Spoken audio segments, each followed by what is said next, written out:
Depois da abertura do teto de gastos para a inclusão do Bolsa Família de R$600 já para o ano que vem, e a decisão do Supremo Tribunal Federal de tornar o orçamento secreto inconstitucional, parece que o PT está agindo para jogar mais pedras no caminho do atual presidente da Câmara, Arthur Lira. De acordo com seus desafetos, abro aspas, Lira ainda é o favorito para se reeleger. Mas o passeio que ele imaginava dar acabou. Vai ter que baixar a bola e negociar de novo com todo mundo. Fecho aspas. São muitos os obstáculos, hein?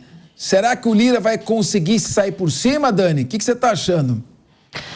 Olha, Capês, ele já está com um certo receio, porque parece que o PT está pensando em lançar uma outra candidatura, então ele começa a perceber ali que o espaço dele está começando a enfraquecer, então a candidatura dele não vai ser tão fácil quanto ele pensa, não é? As aprovações, as últimas decisões do STF tirou bastante poder ali do Lira, então eu vejo que o caminho não vai ser tão fácil para ele quanto ele imaginou. E agora o que o PT quer é avançar cada vez mais o seu poder e eu não duvido que vai tentar com todas as forças uma outra candidatura para ampliar a sua força e o seu poder.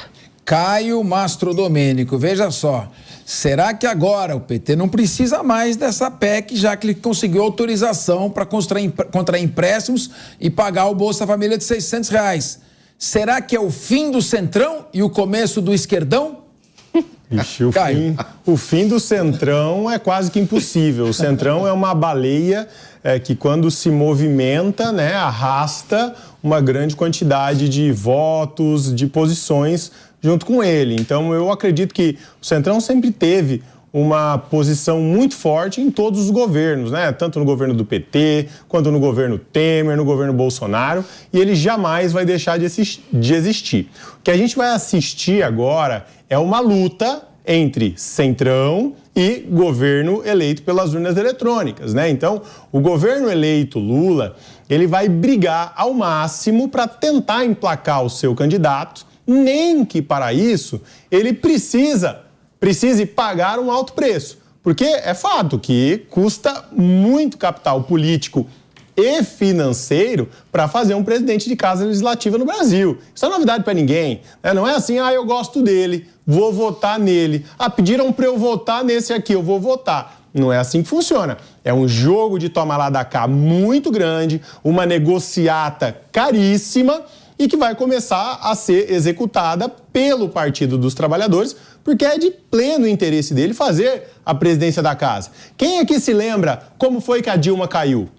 A Dilma caiu quando ela entrou em confronto com Eduardo Cunha, presidente da Casa Legislativa, presidente da Câmara dos Deputados à época.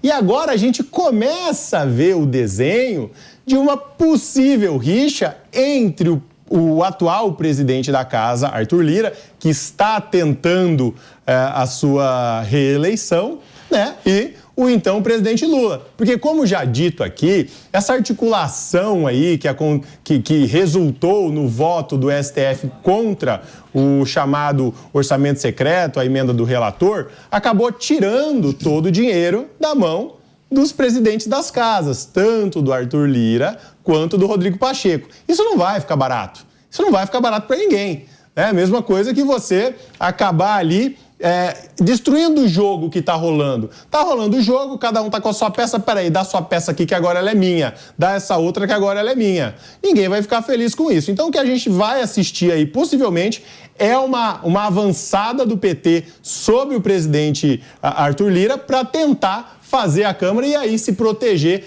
de qualquer possível processo de impeachment que possa acontecer. Agora, Fernando Holliday, você é professor de História. A gente vai lembrar que a Dilma, o PT, tentou emplacar o Arlindo Quinalha na presidência da Câmara. Não deu certo, foi eleito Eduardo Cunha e todo mundo já sabe o que aconteceu. Você acha que essa manobra aí de começar a atritar com o Arthur Lira, e a meu ver, se estão lançando um candidato até trair o Arthur Lira, pode trazer consequências ruins para o PT ou, em último caso, fazer o Centrão custar muito mais caro? Olha, Capês, eu acho que a gente tem aí 3 exemplos muito claros na história de que atrito entre o presidente da República e o presidente da Câmara quase sempre acaba mal para o presidente da República.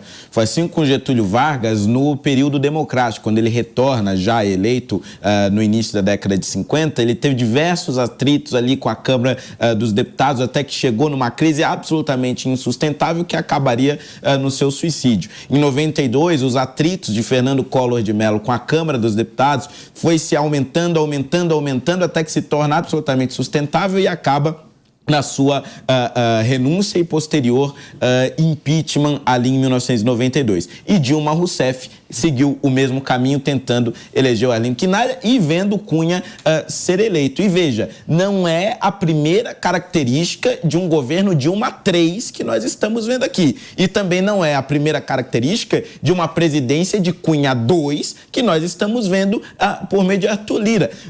Lula está seguindo o mesmíssimo caminho de Dilma em relação à economia, colocando Mercadante no BNDES, colocando Haddad ali no Ministério da Fazenda. E agora, se insistir nessa tese, que por enquanto é só de uma ala do PT, ainda não tem o aval de Lula, pelo menos é o que se diz nos bastidores. Mas passar a ter o aval de Lula, parece que haverá aí mais um equívoco desse governo e mais uma peça que pode ser extremamente frágil e que lá na frente pode acabar na queda desse futuro governo Lula. São 2h30, Rodolfo. Repita. 2h30. Isso. Agora eu queria ouvir Daniela Alves, qual o seu comentário sobre essa possível manobra para tirar Arthur Lira de onde ele está? Eu tendo a concordar com o Holliday sobre o raciocínio que ele demonstrou agora, nesse momento, mas qual é a novidade aqui? Eu vejo que o PT, ele se vê muito fortalecido com as decisões do STF. Não é? E a partir disso, aí nós temos um elemento novo nessa história, não é? Que é essa força que o PT imagina que pode ter, porque até o momento essas decisões estão beneficiando, sim, o PT, não é? E o atual governo também está sendo muito prejudicado com essas decisões. Então, o PT imagina que ele está sendo fortalecido, mas eu imagino que a grande surpresa ainda está por vir, porque eu não acredito que o STF esteja jogando para o PT, mas para si mesmo. E aí nós temos que tomar mais cuidado. Rodolfo Marisa, eu quero saber o seguinte, o que você acha? Você acha que o PT vai tentar derrubar o Arthur Lira? O PT vai, na verdade, negociar com o Arthur Lira uma nova PEC fura-teto para atender a Câmara? Ou você acha que o PT vai desistir da PEC fura-teto e se concentrar no pagamento do Bolsa Família e com sectários? Posso só fazer um adendo em tudo que a Dani falou aqui? Eu estava concordando com ela até os 45 do segundo tempo, cara. Quando ela fala que o STF joga para si. E o que a gente viu ao longo dessas eleições não foi isso. Nós esperávamos um STF totalmente apartidário, quando na verdade não foi. Tivemos decisões monocráticas que beneficiou só um partido e não o outro, ok? E a gente tem que lembrar aqui que o Lira, presidente da Câmara dos Vereadores, da Câmara dos Deputados, ele tem um papel fundamental na política, porque é ali que se concentra, de fato, a política. Uma vez que a PEC foi para o Senado, e o Senado falou, olha, aqui aprovamos, deixa para eles lá. E o Lula, ele sabe muito bem aonde jogar, ele sabe muito bem onde articular. Devemos lembrar que há 2 semanas atrás ele teve uma reunião com o Arthur Lira, onde o Arthur Lira prometeu 180 votos. Na notícia de hoje, são 90 votos que ele vai negociar com o Centrão. O Lira, ele também não é bobo. O Lira, ele sabe fazer política. Então, eu não acho que o STF, primeiro, só pegando no seu raciocínio, eu não acho que o STF joga para ele. Eu acho que o STF ele vai jogar para o partido que o beneficiar. Lá na frente, visando que política é a longo prazo. O Lira já começa a negociar dentro do Centrão também alguns votos. Como que ele negocia esses votos? São 90 votos que ele tem na mão, são 90 pessoas que não têm decisão de nada, que não têm poder de decidir o que eles querem. Como que uma pessoa chega e fala, você vai votar nisso, pronto, acabou. É isso que me espanta enquanto cidadão. Eu não consigo imaginar que ele pode articular 90 votos. Então, ainda falando do Arthur Lira, a minha conclusão sobre ele é isso, política sendo política. Sobre a sua pergunta, óbvio que eles querem emplacar logo esse Bolsa Família. Eu estou com auxílio moradia na cabeça, não sei porquê. talvez por juízes, eu estava com umas coisas dos juízes, né?